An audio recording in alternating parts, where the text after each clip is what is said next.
moving right along, okay, God now asks, hast thou not procured this unto thyself, this shame? Oh, Jeremiah chapter 2, verse 17. Verse 17. Yeah. You know, you've brought it on yourselves, guys. That's what God's saying here. Hast thou not procured this unto thyself? Just brought it onto yourselves, in that thou hast forsaken the Lord thy God when he led thee by the way. Right? And this is talking about also referring back to the Exodus when they left Egypt. They left 400 years of slavery back in Egypt, and they're headed that way again, and it's to their shame because you forsook God. You know, all during that 40 years in the wilderness, you know, you kind of going through all those wilderness lands out there and picking up nasty habits along the way because of the people you're meeting along the way. And so, so you brought it on yourselves, guys. And now, what hast thou to do in the way of Egypt? You know, why you're going to Egypt again to see if Egypt will help. Remember, that's kind of what when Nebuchadnezzar comes along in the timeline here. You know, in about 14 years after, you know, Jeremiah starts his ministry. That's what Nebuchadnezzar is going to do. Nebuchadnezzar is going to move on down and attack Egypt with Jerusalem and the rest of the two tribes. Jacob. Anyway, Judah and Benjamin. When they get captured, and then when you know the first time, then the second time 2 years later, or when he comes down and conquers and destroys Jerusalem. And I saw another one of those History Science Channel things the other day about Jerusalem and how thoroughly the Romans destroyed Jerusalem in 70 A.D.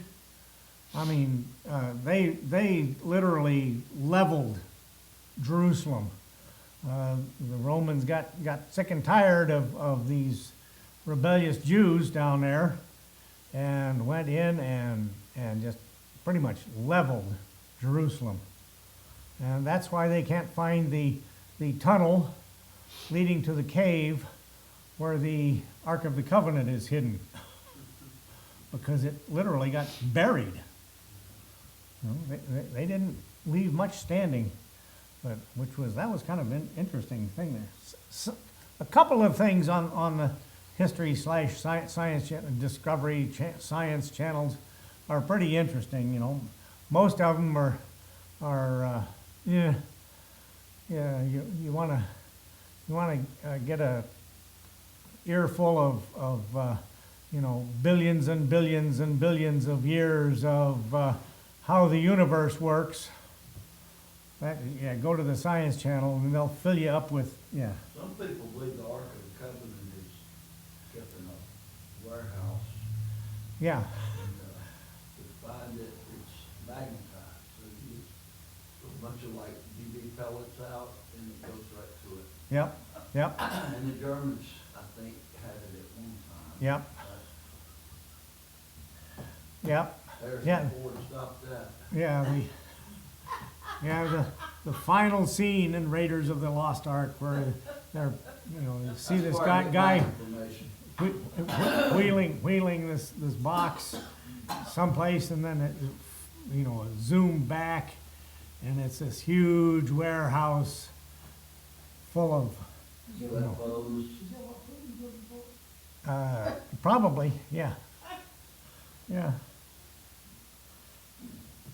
So anyway, Back to, and now what hast thou to do in the way of Egypt? They're going to Egypt again, to drink in the waters of Sihor. Okay, and Sihor is just another name for the Nile River. And to lean on Egypt, they're leaning on Egypt now, getting to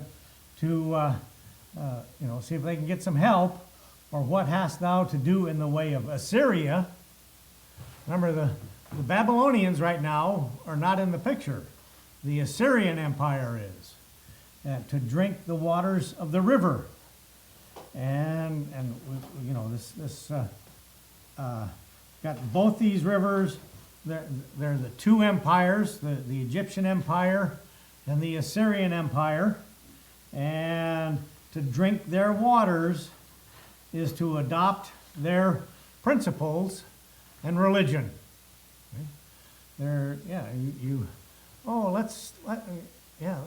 was, of course, the original reason the Jews were down in Egypt was God's plan for them. But when they stayed too long and ended up being slaves there in Egypt, but to drink their waters, there was one thing. Well, all of these empires, when they conquer somebody, or anything like that, the Romans did it, the Greeks did it. The Romans were really good at it. They would assimilate, the conquered people. And hey, they said, hey, we will spare your lives if you become good little Roman citizens. And you have that guarantee you can become good little Roman citizens, okay? Or Babylonian citizens. You just convert, follow us, follow our gods, and, well, that's sort of what Israel did. Okay, they did that. They were good at that. They were good at becoming good little Egyptians for 400 years. They were good little Egyptians. And but they were slaves. But they were slaves for 400 years. But they did live. They did have a corner of Egypt, Goshen, where they lived, okay, and where they multiplied, okay, to where it got, Moses had to eventually come along and get them out, but as soon as Moses got them out, they complained and moaned and, oh, we miss all that good food that those Egyptians gave us. The Egyptians still had to feed, if the Egyptians wanted good slave labor, if you need good slave labor, you got to feed them and sort of take care of them, okay? But anyway, so yeah. So, so anyway, why, what hast thou to do in the way of Egypt, to drink those waters, or the way of Assyria, to drink their waters? Okay? Become good little Egyptians for a while, become good little Assyrians for a while, and then eventually, the Nebuchadnezzar, and then the Medes and the Persians, and then the Greeks, and you name it, all those empires. That's what Putin wants. He wants the USSR empire back. He wants all those nations back, and is this, what do you suppose? Since this is Russia's Magog, and Russia, is the only, Russia and China are mentioned, well, they're not mentioned by name, but by by their, Magog, and is this leading up to? Eventually, the rapture? We get to miss all that stuff. We get to watch it from heaven, and yeah, and then the Battle of Armageddon and all of that. I want, since our friend Mr. Putin, and the communists don't believe in God or the Bible, they will find out that, oh, you mean that's us in the Bible losing at the Battle of Armageddon and being completely destroyed? Yeah. I wonder if he realizes that. Probably not. Anyway, moving right along again. Thine own wickedness shall correct thee. He's, Jeremiah, Ezekiel and Jeremiah, they both lay into the children of Israel and tell it like it is. They don't mess around. Hey guys, you're wicked, okay? And all of your wickedness is going to lead to shame, to chastisement. Thine own wickedness shall correct thee, and thy backslidings shall reprove thee. Okay? You're going to find out you're in deep trouble, and it's your fault. It's all your fault. And the only reason we get into trouble is with God, the only reason we get in trouble with God is whatever we do, it's our fault. I'm sorry. Know therefore and see that it is an evil thing and bitter that thou hast forsaken the Lord thy God. Okay? And that my fear of God, is not, and reverence and all of that, is not in thee, saith the Lord God of hosts. You don't fear God. You don't care about God. You care about all that other stuff, and what all that other stuff turns you into slaves. And they're going to be in slavery for 70 years. So, for of old time, I have broken thy yoke in verse 20. Okay? And this would refer to back, to the yoke and the bands. I have broken thy yoke and burst thy bands. That refers back to the slavery in Egypt, okay, from which Jehovah freed Israel. You could say, for of old time I, Jehovah, broke thy yoke. I burst thy bands. Okay? I have broken thy yoke and burst thy bands. And thou saidst, they were good at this too, for a little short time, I will not transgress. Okay? And, how many times have we done something? I won't do that again. Yeah.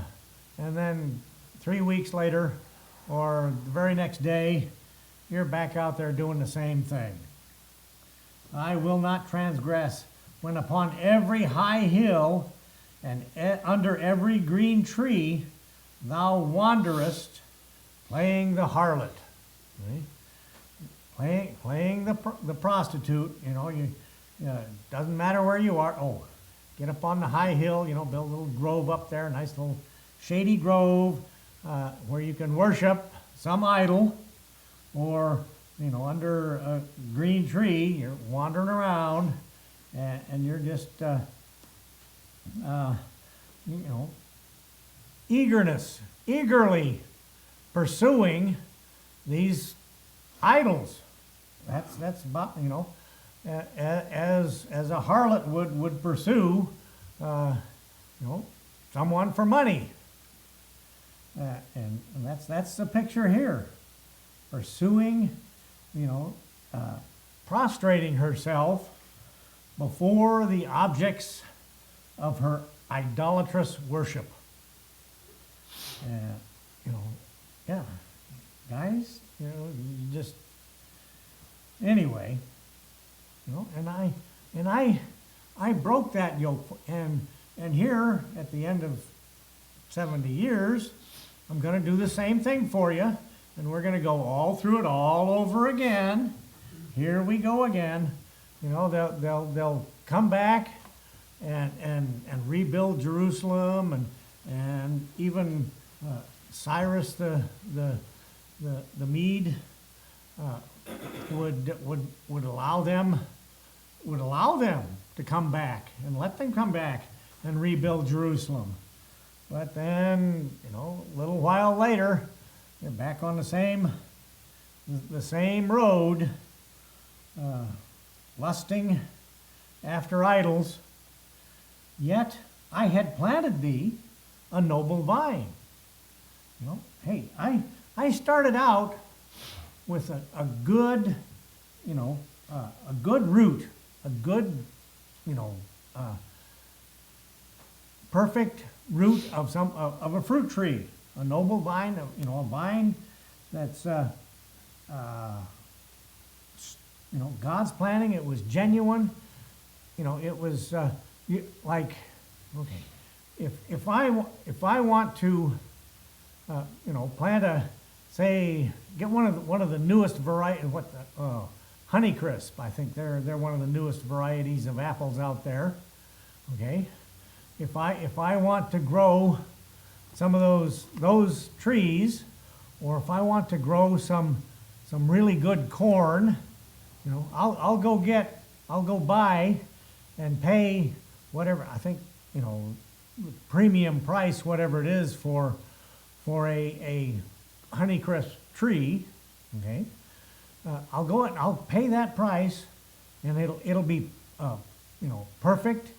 It won't come out one of those trees that they sometimes advertise as seen on TV.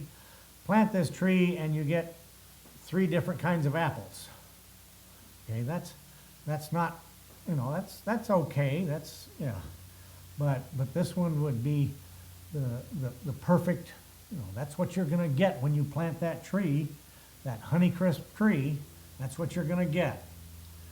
And if you plant the best corn seed, you don't plant the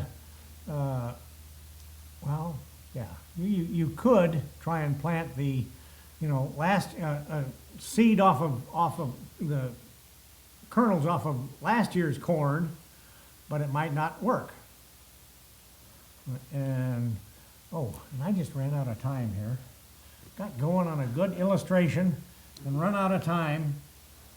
But yet I had planted thee a noble vine, wholly a right seed. That's the picture here.